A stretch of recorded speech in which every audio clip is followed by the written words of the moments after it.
1 trillion is just a random number that I used to get a point across, which is that Bitcoin will not be able to be traded for dollars anymore. We're going to end up with hyper Bitcoinization and essentially a price of infinity. $1 trillion will be unable to buy a Bitcoin before the end of the decade. You've got 21 million shares that are available, and then you've got the entire world circling those chairs like you would in a game of musical chairs. As the people walking around are noticing that more and more people are starting to sit down in these chairs and there's less and less chairs available, it accelerates. At some point, there's got to be an event where everybody's panicking and rushing for the remaining chairs.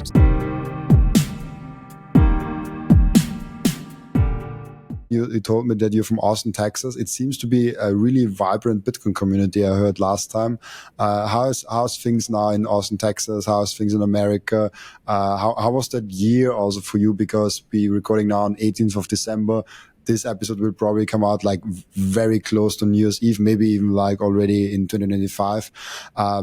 What are some of your highlights, and how was that year with the election and Trump and everything? Yeah, vibes are high out here. In the Unchained offices here in Austin, Texas, we've got a lot of people that work in the office. We've got the Bitcoin Commons down the hall, which is kind of like the main meeting place for Bitcoin here in Austin. We also have Pleb Lab here in the same building. So it's a great place for Bitcoiners to come and coalesce and talk about things. And I would say that, yeah, with the price going up and with potentially some benefits coming from the regulatory side in America, like everybody's really excited and busy. 2024 has been a big year, but I think pretty much everyone is expecting 2025 to be even bigger. Absolutely. I think that the next year will be really crazy. And you casually, like I asked you, like if you have any topics that you want to talk about, and you casually throw in a number of 1 trillion. Like most people see, like the consensus seems to be like we will hit $1 million of Bitcoin before 2030, around the time frame. Even like really big institutions kind of agree on those numbers. And you throw out a number of 1 trillion US dollars. There are so many interesting questions with that, but why do you come to that conclusion, and how?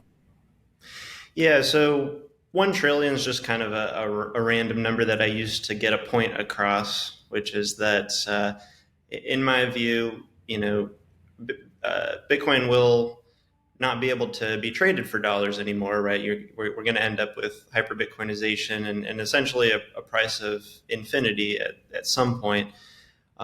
I did kind of write an article just outside of work, just thinking about this stuff, and that's where I wrote down the trillion number. The main point of that article was to kind of focus on the question of how soon that will happen. And my view is that it will happen sooner than a lot of people think. I presented it as like $1 trillion will be unable to buy a Bitcoin before the end of the decade. And of course, nobody knows for sure, but I was kind of thinking through the reasons of why I think it'll be more of a acceleration to the upside rather than like the alternative theory, which is also popular, of like kind of diminishing returns over time.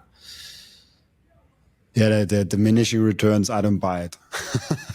I don't know how fast, but diminishing returns seems to be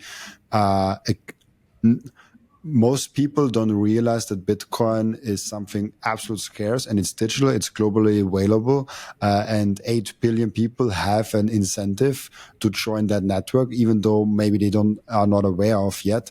And we never had such a situation. So anyways, every prediction, every speculation is kind of valid, because we don't know. Like there's no arguments against it, but there's also no real argument before it. But I think diminishing returns doesn't make sense for me at all. Right. Likewise. When I was thinking through this, I was trying to compare it um, to like a game. So trying to figure out what analogy really fits for describing what is happening over the course of Bitcoin adoption just in the world.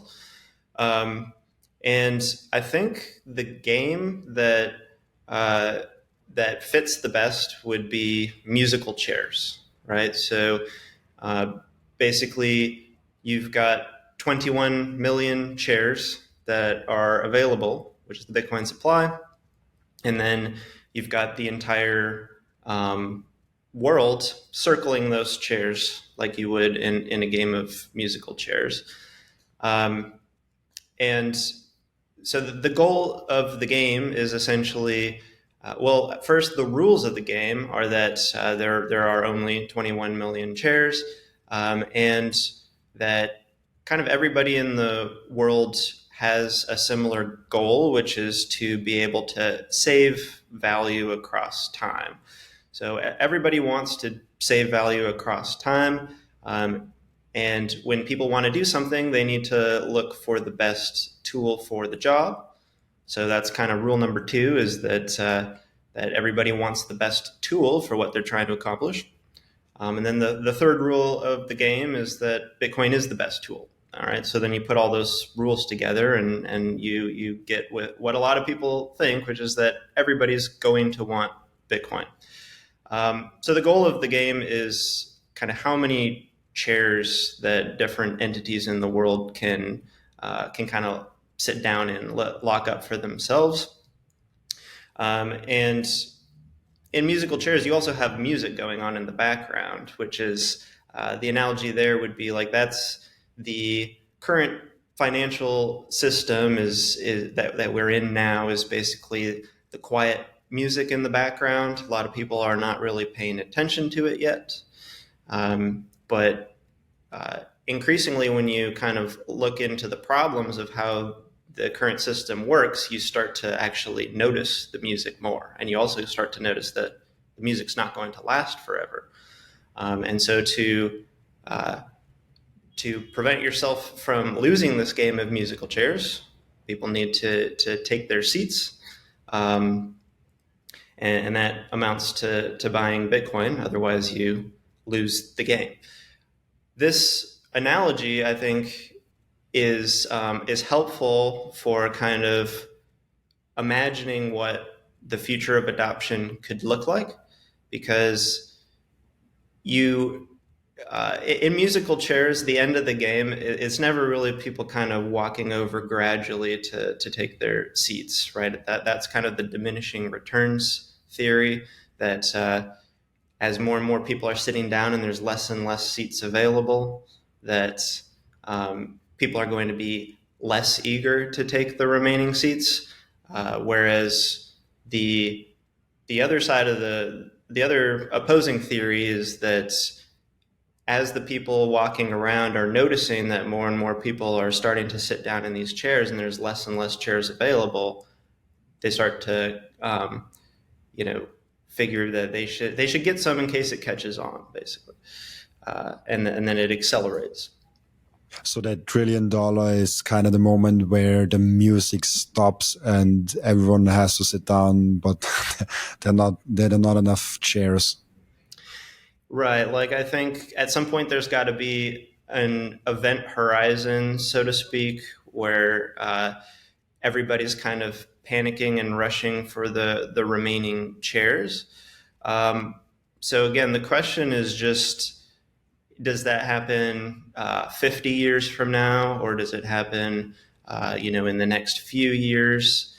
And the way that I look at it is that there are many different categories of players in this game of musical chairs. So you've got just regular individuals like you and me and the people listening.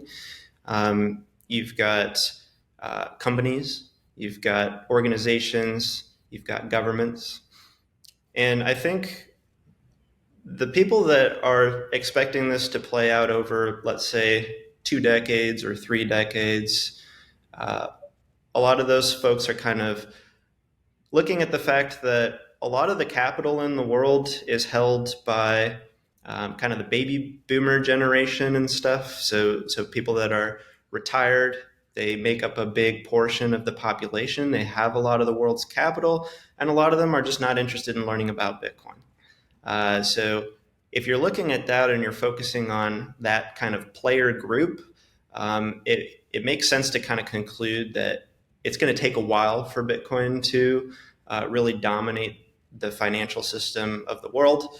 It kind of morbid, but it might take that a lot of those people in the older generations have passed on, and then some people that are younger that actually grew up with Bitcoin, they will kind of it will make more sense for Bitcoin to be prominent when most of the capital is in the hands of the younger generation. So that's kind of the one.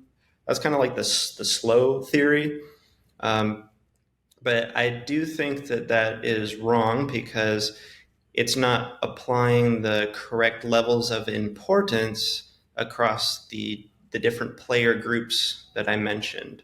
Um, in particular, the player group that is most relevant would be the governments. And that's really just because they have access to the money printers, right? So, of course, there is a lot of capital in the world held by regular individuals, but that's finite. Governments that have money printers theoretically have infinite currency. So they have, you could say, almost infinite more influence than just regular individuals. And so I'm looking at this and I'm just theorizing that if Washington, D.C., and Beijing and Moscow, et cetera, get into a bit of a competition in terms of how many seats in the game of musical chairs that they can accumulate, then it really doesn't matter whether the other player groups are ready for this to happen, right? You could have 80% of the world that knows very little about Bitcoin, is very not interested in Bitcoin, and yet still kind of just through economic reality, they will need to they'll need to start taking their seats because otherwise they essentially lose this game. So yeah, essentially it boils down to if money printers start being deployed to accumulate Bitcoin, that's where I believe this event horizon is, and the game's pretty much over at that point, or very close to over. So the point comes towards nation state game theory, or maybe even like central bank game theory, which is kind of connected to each other. I mean, then this year has been the first real indicator, the first kind of proof that will happen quite quickly. Even though it remains to be seen if the pill in America passes, if everything happens, because yeah, it's great that El Salvador is buying Bitcoin, but MicroStrategy is buying way more Bitcoin than El Salvador. So the buying power of El Salvador is not that huge, and they're not going that deep in there. Bhutan is buying Bitcoin. That's a really, really small country, like extremely small. There are cities in Austria that are bigger than that country. So a nation state like the US entering in, or Russia seeing that really makes a difference. And this year was this year kind of the start for that? Yeah, I think so. So the question of like why will it happen sooner rather than later that governments start accumulating Bitcoin? Well, first of all, I do want to mention that like El Salvador is one of the countries that does not have access to a money printer, right? That's actually a big deal, because if they did, who knows what they'd be doing with it right now? Maybe they would be completely destroying it to get more Bitcoin. But in terms of like why I'm thinking that this will all occur potentially even before the end of the decade is really that as the game goes on, it becomes increasingly evident that the game exists to the people that have been on the outside, right? So again, if we use that analogy of people just kind of walking around and circling the chairs, the people that haven't taken their seats yet are the people that are kind of trying to ignore the game. They're thinking, oh, this is not a serious game, and so I don't need to use my wealth, my purchasing power to accumulate any of these chairs. It doesn't matter. But as the game goes on, and as you have people like the President of the United States and congressmen and leaders of other countries, big financial institutions, Fidelity, BlackRock, etc., when they're all starting to put their eyeballs on this game a little bit more and talk about it in a serious light, I think that's where it just becomes harder and harder to ignore for everyone. Um, and increasingly harder to ignore is the key point. So it's sort of like the snowball effect where it just gets bigger and bigger and bigger as it goes. And we just passed $100,000 per Bitcoin. That was a big milestone, certainly. I think the longer Bitcoin has survived, the more that people realize that it's not going away, the more it keeps going up. People realize that it's not going away. And just increasingly, people want to get some in case it catches on. And it's very evident that it's catching on. What role do you think those price milestones, as we just hit the 100K a few weeks ago, what meaning do those price milestones really carry? That's a good question. So I think what it primarily does is it proves wrong the people that said it was never going to happen. And that kind of diminishes their credibility in the eyes of others. It also just hopefully causes some of those people who were saying it was never going to hit 100,000, hopefully causes them to kind of reassess their preconceived notions, right? The facts that they're using to predict that. So I think that's the biggest thing, is that it just what people have said is never going to happen happened. Those same people that told us that it would happen are telling us that it's going to continue because the facts haven't changed. It's still the best money. People are still going to be interested in converting inferior money into Bitcoin. So there's no reason to think that this is going to stop or reverse, as far as I can tell. That's very true.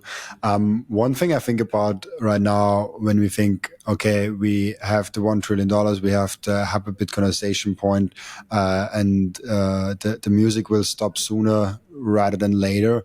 But right now we are still at just 100K. Not a lot of people have Bitcoin. Even less people have self-custody, even less people have experience with Lightning, even less people have experience with all those things. What do you think? Is there a danger in we are scaling too quickly from like 0 to like 100, where we didn't build out the infrastructure enough, the education is not enough, and it's just like we're it's kind of like the Danik is sinking too quick and the lifeboat is not ready yet? Yes.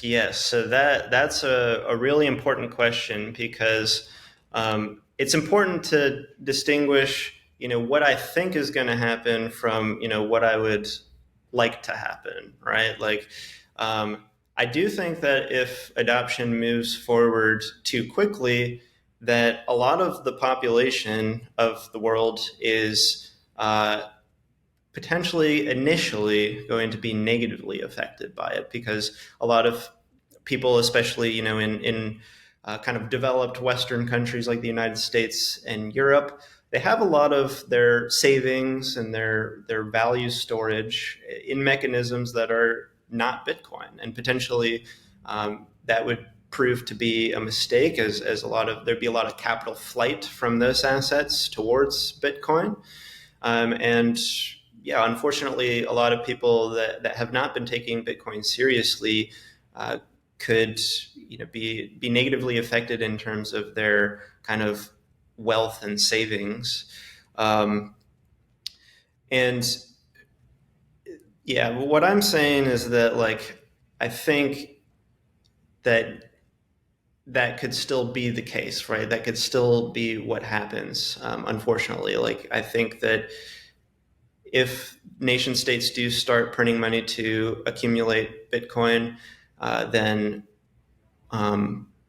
then a lot of the Bitcoin will end up in the hands of the state and not just regular individuals, and that might not be ideal. So someone might prefer a slower adoption. I'm just not sure that that will happen. On the bright side, I would point out that there are some interesting things occurring right now that are sort of getting getting Bitcoin exposure into the hands of people that were not necessarily seeking Bitcoin exposure. So what I'm referring to here is stuff like MicroStrategy being added to the Nasdaq 100 just the other day. So a lot of people own the QQQ, right? The Nasdaq 100 ETF. A lot of people in America own that, and so I think it finally settles maybe in a week or something like that, but suddenly all of those people have some sort of small allocation to MicroStrategy, and it's a couple of degrees removed from Bitcoin, but they do essentially have some sort of Bitcoin exposure. So I think it's quite possible that stuff like that can becomes more and more common. More companies adopt Bitcoin, more people own these companies, more people passively own these ETFs. And so that could be kind of a saving grace amongst the people that have really been trying to ignore Bitcoin, that they could just kind of get some exposure accidentally throughout this adoption process. But if do they really own it? If they have like an IOU of an IOU, basically, and in a moment where the currency that we are denominating things in is kind of completely going away, it's also interesting how the stock market will then behave, because you don't want to sell your like stocks are all denominated in US dollars or local currencies. But what if all the currencies are hyperinflating and you don't want any of that anymore? See, there are very interesting questions in there, and a lot of questions also from me if it actually helps having a broader audience to Bitcoin with MicroStrategy proxies, with ETF proxies, with maybe even like pension funds proxies and stuff like that, rather than how many people have Bitcoin in a self-custody way. And I think there are very few of them. Like Yes. even in the Bitcoiner crowd that are active in Bitcoin, I think the Bitcoin self-custody crowd is like way smaller than we actually think. Yeah, I would agree with that. It's kind of an interesting question in terms of kind of the idea that I just covered. If people accidentally get like pseudo exposure to Bitcoin, will they be able to kind of convert that into real Bitcoin in some way down the road? You could imagine a possible scenario where people are owning MicroStrategy through the QQQ. It's going up in dollar terms, and eventually they, understand that they can sell some of that and then use the dollars to go and get real Bitcoin. And they've kind of been almost keeping pace with Bitcoin up until that point. But you raise a point of like maybe that's not that bridge is not possible. I guess another possibility is that some of these companies that are accumulating Bitcoin, potentially they eventually start issuing dividends in Bitcoin as a way for people to get real Bitcoin if they own a share of the company. It's really hard to know what will happen there. So I think that's maybe a good segue to talk a little bit more about self-custody and why it's so important. That's really what I help people do at Unchained. I didn't really introduce myself very well at the beginning of this, but yeah, I work at Unchained. I've worked at Unchained for the past 3 years. And for anyone listening who is not familiar with Unchained, it's a Bitcoin-focused financial service company. We're based in the United States, and the financial services that we are focused on are also focused in the United States. And ultimately, we have several different financial services that we offer, but really the main one is helping people secure real Bitcoin, right, as opposed to ETFs. So self-custody, holding your keys, etc. That's really what I've been doing at Unchained for the past 3 years. My job has been to work with people who are interested in protecting Bitcoin for the long term, potentially generations. And a lot of people are interested in doing that, but they have no idea where to start. They understand that they should take their Bitcoin out of the exchange where they bought it, because otherwise they just have an IOU, like you mentioned. It's really just paper Bitcoin. So famously, not your keys, not your coins. People need to hold their own keys. And then people kind of discover that the way to do that is using a hardware wallet that can help you keep your private keys completely offline. But still, there's a lot of confusion around hardware wallets. There's a lot of nervousness if people have never touched one of these devices before, because people are worried about the fact that they could lose something, right? Some item could get stolen. If they're responsible for their Bitcoin in self-custody, what happens if their hardware wallet breaks? What happens if their seed phrase goes missing, etc.? So Unchained's really focused on multi-sig, which is the ability to have multiple different keys protecting the Bitcoin, such that single points of failure are eliminated. Not just with your custodian, but with your self-custody, you could lose any particular item and still have an avenue for recovering your Bitcoin. Your Bitcoin would still be safe. So yeah, I wanted to kind of cover a little bit about what I do and how I think about protecting Bitcoin the correct way. I think that's super important because there's also so many ways you can do that, and I think we kind of have to get the self custody basis into the podcast always to see hey, we have do self custody, otherwise you might not benefit even from the number grab. There's number grab technology and there's freedom grab technology, and if you're just focusing on one, you might lose both. you might lose both. In an ideal world, yes, MicroStrategy will be converted to Bitcoin one day. Your stocks, maybe they even starting paying dividends in Bitcoin. Would be super interesting if MicroStrategy does things like that. But maybe they won't. Maybe they can't. Who knows? What world are we entering if coming back to the beginning of those seats not available for people? Then we really have to have self custody. That's the only way you can make sure you have Bitcoin in the future. If you have a proxy or an exchange or anything else, you're not sure if you actually have Bitcoin in the future. That's right. Really, the driver of what brings people to Bitcoin in the first place is trying to reduce future uncertainty, right? What makes Bitcoin the best savings tool is that we know what Bitcoin is going to look like, 5 years from now, 10 years from now, 100 years from now, 1,000 years from now, and people can't say that about anything else: gold, dollars, etc.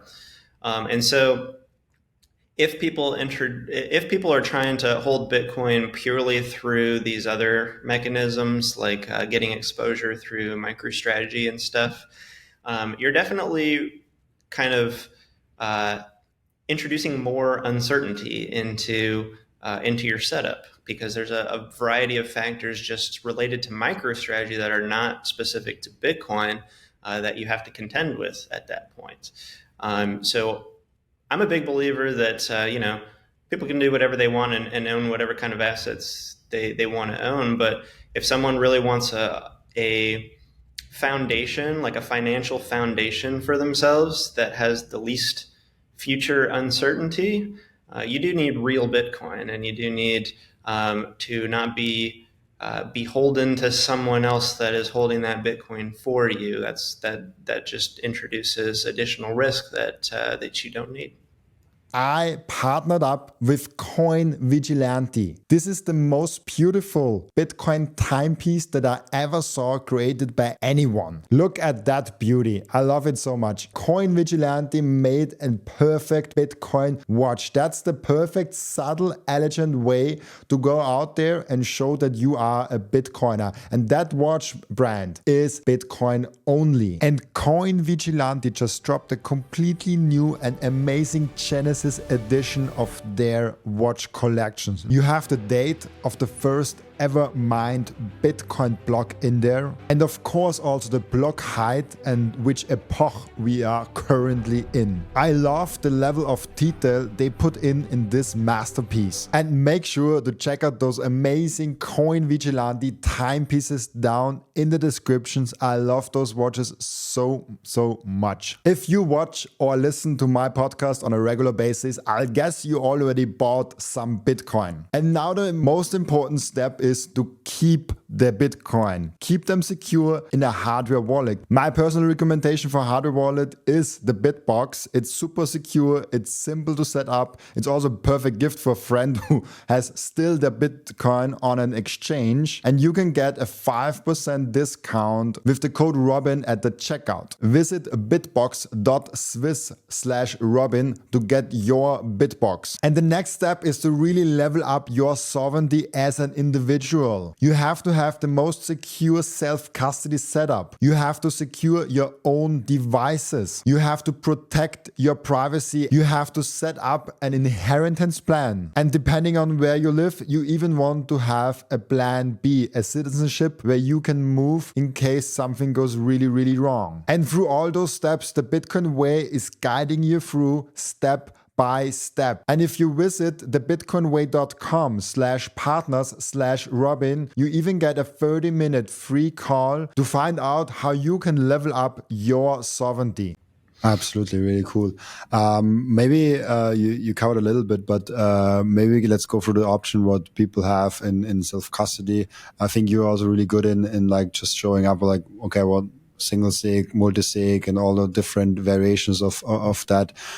Maybe you can give us a base layer of understanding what you're looking at and what are the challenges towards that. Yeah, absolutely. And maybe before I get into that, I do want to mention that a lot of these solutions we have right now are probably going to be a bit different from what we have going forward. We could maybe get into it a little bit later, but self-custody, we just talked about the importance of that, but it's kind of getting more and more restrictive in terms of who can self-custody due to the nature of how Bitcoin currently works and the tools that we have available. But we'll just set that aside for a moment and focus on what people can do right now with the current level adoption that we have.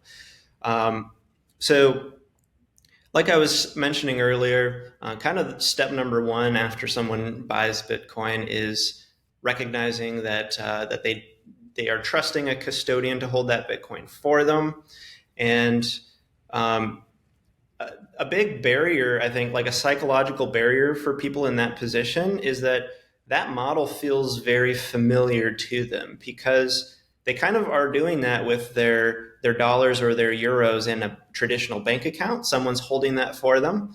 Same thing with like stocks at a brokerage. They're using the brokerage to hold the stocks for them. So it kind of just makes intuitive sense to a lot of people that, okay, well, I'm going to buy Bitcoin on any given exchange, and that exchange is going to hold that Bitcoin for me.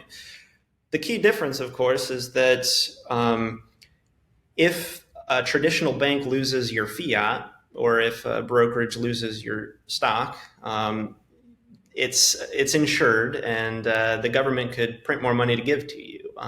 Whereas if a Bitcoin custodian loses your Bitcoin, nobody's creating more Bitcoin to give to you. So you've got substantially more custodial risk. That is the driver that people need to realize of why they should get their Bitcoin off the exchange and out of the hands of a custodian. To do that, that involves self-custody. All Bitcoin is protected by keys, so whoever holds the keys is the real owner of the Bitcoin. So if you want to be the real owner of your Bitcoin, you got to hold your own keys. And single-sig is the kind of original and easiest way to do that. Single-sig is where there's just one key involved, and so you move your Bitcoin to addresses protected by that one key. And then if you hold that key, you've got the Bitcoin. The problem with that very simplistic model is the single points of failure, because if somebody else finds your key, that's all that they need to be able to access the Bitcoin on those addresses. If you lose your key, or your key is just destroyed in a natural disaster or something, then the Bitcoin's potentially gone.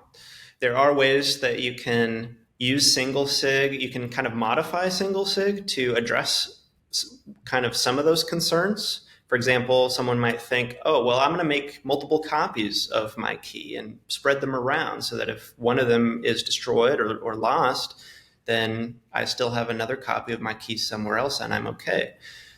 So you can address things like the risk of losing your Bitcoin through that.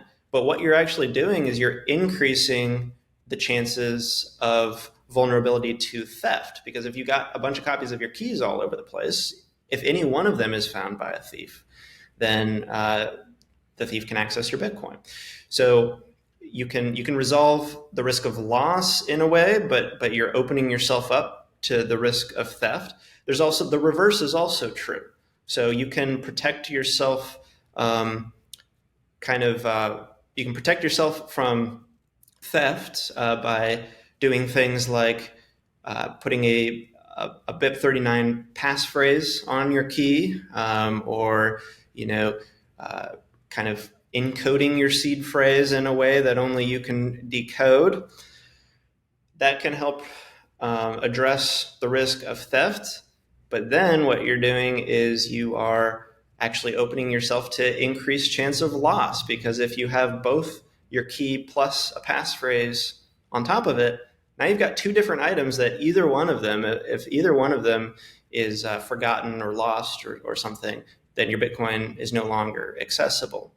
So the traditional methods of trying to improve single-sig are not ideal. They're not sufficient, especially for an institution. If an institution like a big company or a government wants to be protecting a treasury of Bitcoin, single-sig is it's frankly unacceptable.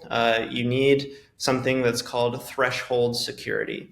Threshold security is the only way to eliminate kind of both sides of the concern spectrum, both theft and loss.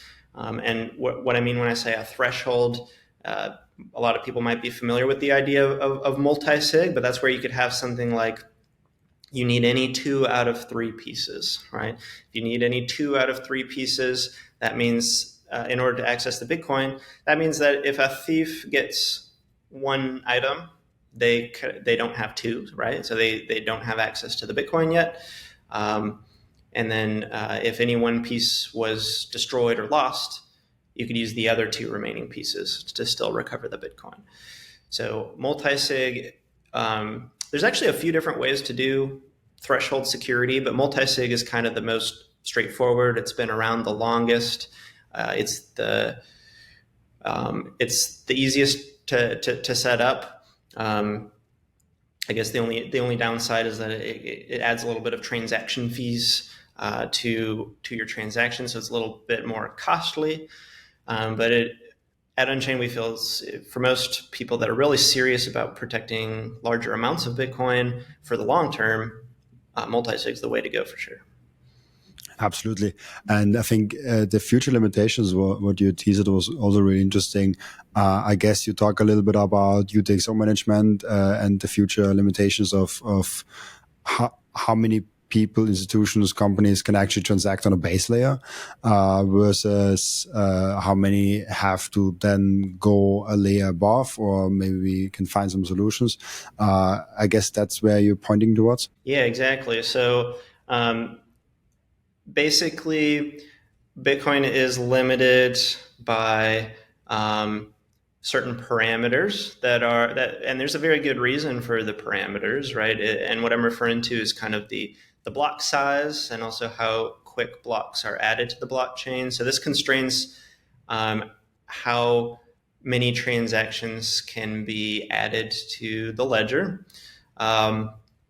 Bitcoin made that choice so that it could be more decentralized, which is really important. But the result of that is that you've got a lot of people around the world that are trying to move Bitcoin around, and they all have to kind of compete with one another for the space available in the blocks that are being added to the blockchain.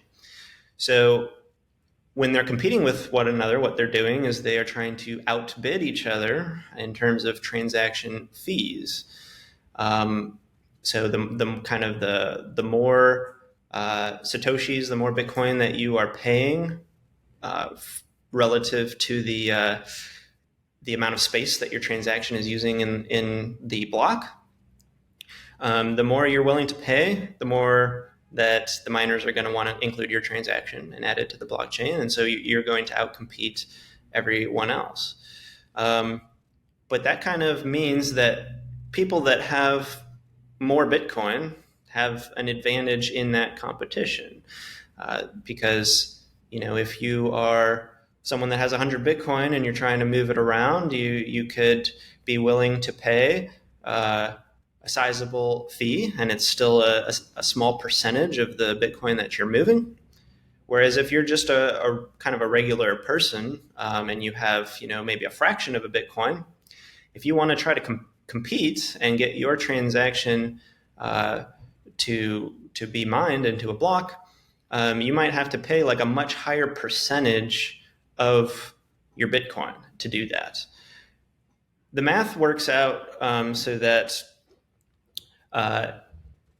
basically there's a kind of a downside there's like a lower limit in terms of the UTXOs that you want to be holding in your self-custody wallet. There's like a kind of a size minimum that will help protect you. And maybe not everyone is familiar with what a UTXO is, so maybe I could take a minute to clarify that. A UTXO is like a chunk of Bitcoin. So when you receive Bitcoin in a transaction, you're receiving one UTXO, and it's worth the amount that you are receiving. You can kind of think of it like you are receiving a coin that has a denomination of whatever amount you're receiving, or you could maybe use a dollar bill as an analogy. Excuse me. So it's kind of like you can imagine your wallet's like a piggy bank, and as you receive Bitcoin into it, you're getting UTXOs of these different amounts, and that fundamentally changes the nature of your wallet. If someone wants to receive 10 Bitcoin, if they receive 10 Bitcoin all in one transaction, they have one UTXO that's worth 10 Bitcoin. If instead they receive that 10 Bitcoin maybe across 20 different transactions of half a Bitcoin each, then they have 20 UTXOs instead of one UTXO. So even though the balance of the wallet of those two wallets are the same, they have a different number of UTXOs. So hopefully that kind of makes sense in terms of what a UTXO is. Now why it matters is that the more UTXOs you have, the more data your transaction will take up in these blocks. So you can think of it like your piggy bank is now heavier if you have a lot of UTXOs, so it's going to be more expensive to transfer your Bitcoin out. So the person that has just one UTXO with all of their Bitcoin, they are going to it's going to be much easier for them to compete in that game of trying to move their Bitcoin from one place to another.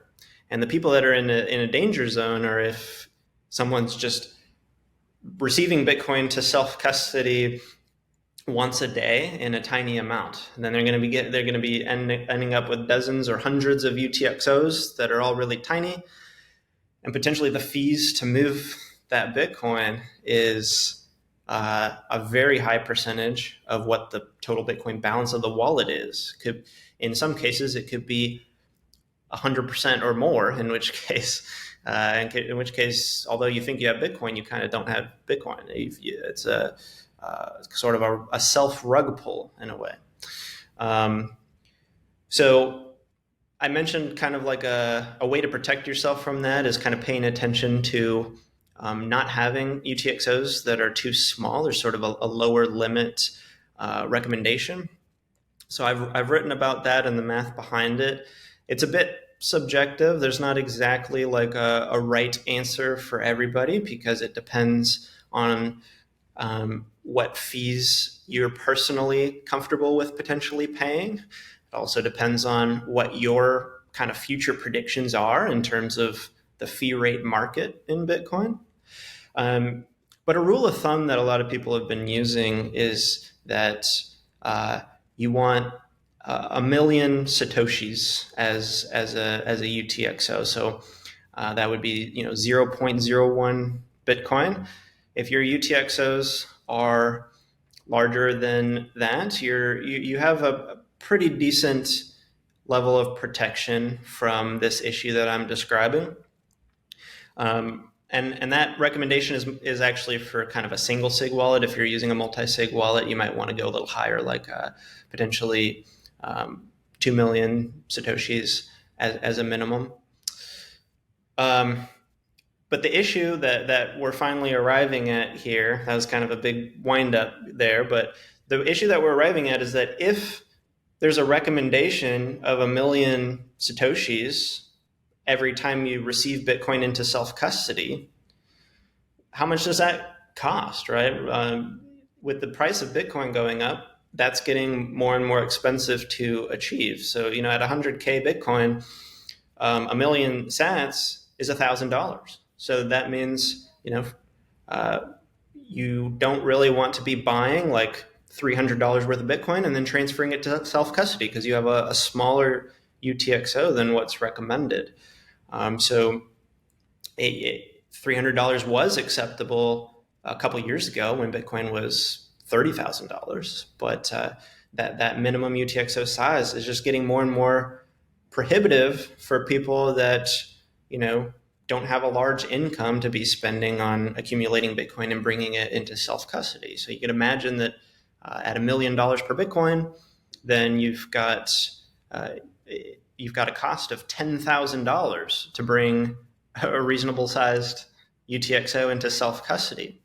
So that's where self-custody really becomes a challenge for people that don't have $10,000 lying around to buy Bitcoin with. So they'll need. There's several different theories about how to deal with this problem. People can still buy Bitcoin and have it held by a custodian, but that comes with the disadvantages that we talked about. Other than that, there might be some ways to improve custodianship to make it more trust minimized. So there's the risk is lowered when you're using a custodian. And then there's also some ideas in terms of improving Bitcoin scalability by potentially making some adjustments to how Bitcoin works, like a soft fork. So, yeah, I know I just kind of covered a lot there. I don't know if we want to dive into any part of that more deeply. Yeah, absolutely. Before I do that, I have, I usually, I did, we talked about UTXO management and about that problem. I think already like 5, 6, 7, maybe 10 times on the podcast. But one time I took the time to really go deeper, and I went deeper with Wicked. Most people probably have seen him on Twitter somewhere. And for people that really want to dive into that, what we cover now, 10 minutes, I think it's a great kind of starting point where we talked about UTXO management on the side of making sure you can spend your Bitcoin and not paying more fees than your actual Bitcoin, but also the privacy side of things in the UTXO, so like labeling your Bitcoin chunks and stuff like that. And if UTXO is a word like it was for me 1.5 years ago, that is like, what is that? Like, why do I need to know about it? I hopefully you now know. Hopefully Tom gave you now a good idea like why you have to pay attention to that, and this is just like a really in-depth view on why and how and stuff like that, which would just completely like we would need now another hour to cover that to the same extent, even though I know Tom could do that on a really good level. Yeah, I want to echo that. Like, if anyone just listened to what I said and it was complete news to them, they had no idea that this was the case. Definitely go watch that interview with Wicked. Yeah, I'm familiar with him from Twitter as well. He knows a lot about this issue, and he's always trying to spread education as well about this. Yeah, Wicked is great. I did some spaces with him, and he just I didn't hear that much lately from him. I have to check up if he's still active and everything. But yeah, that's a great thing to do. We already at almost 1 hour. Is there anything that we might have missed in self custody? Anything that you're like, oh, that's really important also to know, except that people should really pay attention to that. Yeah, well, gee, I could talk about self custody for hours. It's endless of what you could know, but I do think that those are some of the most important things. Really, what people are concerned about is not losing their Bitcoin, and one angle is protecting the key material. We covered that. But then, yeah, I think really the other one that people need to be thinking about is UTXO management. It was more of an optional endeavor when the Bitcoin price was lower, like I talked about. You could get away with buying $30 of Bitcoin and moving it into self custody, and you didn't have to be thinking about this. But as we move forward, and really even today, right now, with the way that the Bitcoin price is, people absolutely need to be learning about this. It is mandatory if you want to ensure that you can use the purchasing power of your Bitcoin down the road. Really cool. I have one question that I asked each and every one of my guests, and this is the question of what can we learn from you besides Bitcoin? Okay. Man, I've been so focused on Bitcoin for like the past few years that that's almost a tough question to answer. But I would say like I've been finding myself getting really interested in kind of Bitcoin adjacent things, which a lot of people involved with Bitcoin can relate to that. So I've been kind of in my spare time been looking a bit more at like Austrian economics and kind of the theories behind monetary competition and stuff. And I know that's maybe a cheat answer because it's still so close to Bitcoin, but it does go past the scope of just Bitcoin, and I think a lot of people are using kind of Bitcoin as an avenue to find these ideas about kind of the truth in terms of how the world works. Like Austrian economics has been pretty niche across the world. It's been sort of a small group relatively that has been interested in it historically. But you've got I forget his name, but you've got like that MMA fighter who's like now after he wins a fight, he's like read Ludwig von Mises and stuff, and he's into Bitcoin and everything. And so I think Bitcoin is sort of an avenue for these ideas to become more mainstream and taken seriously. If that occurs, it can really change how the leadership of the world approaches things, potentially in a positive way that can really change a lot for the better. I found the clip instantly, but they're not telling us the names from him. Brazilian UFC fighter victory speech pumps Austrian economics. If you care about your country, read Ludwig von Mises and the 6 lessons of the Austrian economics schools. Nice. Yeah. I think that I came up with the idea that I think that it should be a requirement that every time someone wins a fight, they have to recommend a book, and that way we get our fighters and our book readers on the same page, both in terms of physical strength and mental strength. That's very true. Perfect. And yeah, thank you so much already for that. We have an end routine in the podcast where the previous guest is asking a question for the next guest without knowing who the next guest is. And the question is from the previous guest: will Bitcoin have to achieve global currency status to call it a success? So that's a great question. I've been thinking a lot about, actually. I think it would kind of depend on how someone is defining currency. Because there are maybe some slight differences when someone's using the word money versus currency. My view is that the sign of Bitcoin's success is really when it takes over the savings of the world, right? So the kind of long-term capital storage. Now, in terms of does it need to like be used directly as an everyday currency by regular people for buying small things? I'm not sure about that. I think that would be nice. That would be ideal. But some of the stuff we covered earlier in this podcast regarding UTXOs and stuff, it does make that vision questionable. And the Lightning Network certainly helps. It doesn't really reach the kind of global scalability that we would need for just everyone to be using it for transactions, at least outside of using kind of custodial services. But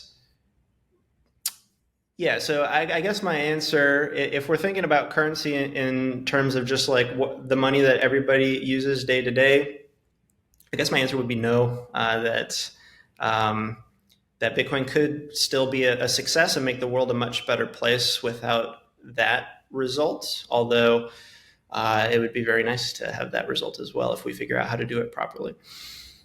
I agree with that, and yeah, there's a lot of work still to be done in Bitcoin, and that's something I'm really also I'm trying to push as much as possible here in the Bitcoin space. Thank you so much, Tom, already for being on. Before I let you go, where can people find you, ask you questions, reach out to you? Yeah, so I am on Twitter.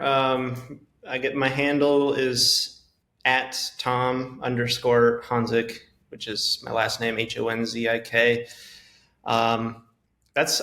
That's pretty much the only social media place I am. But people are welcome to send me direct messages with questions related to this stuff. I can definitely point people towards more information that either I've written about or just other good resources that I'm aware of. And then if anyone's interested in Unchained, particularly any American listeners, then Unchained.com is the place to learn more. and definitely you might find yourself working with me, and we can get you, with set up with multi-sig and potentially like buying and selling Bitcoin. We have a trade desk.